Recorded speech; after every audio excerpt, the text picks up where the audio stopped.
بسم الله والحمد لله أولا إلهي بمهات إسكالي الحمد لله رب العالمين السلام عليكم ورحمة الله وبركاته waxaan halkan u soo fadhiistay maanta oo nuuriyay ugu soo noqday arinaan xalay kala duwaayay oo laba dumar ah oo intay life soo galeen iyagoo wadaada waaweyna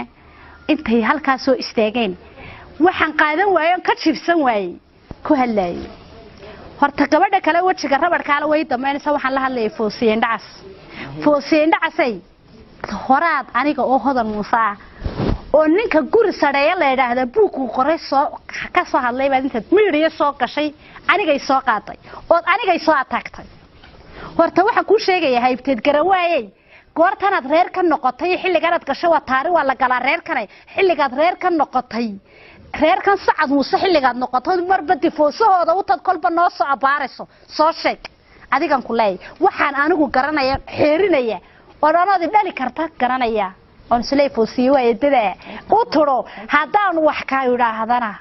wallahi inaad miirtay soo istaageen oo taariikhdaadu buug bay ku qoranta wala soo keenay hadaad fadhiisan weydo inta sanadiga kaaga tagay kugu sii tiigaali maayo gabadhii kale xalay ka jiibsan waayay tircirka iyo dhulka iyo muxliyad iyo balaayo aanan garanaysa isu helisay ayaan doonayay inaan su'aal iraahdo na taariikhdan marorsanaysa marka doonaysan aad samaysataan ma to aydan horaba u lahayn ba maanta yeelanaysa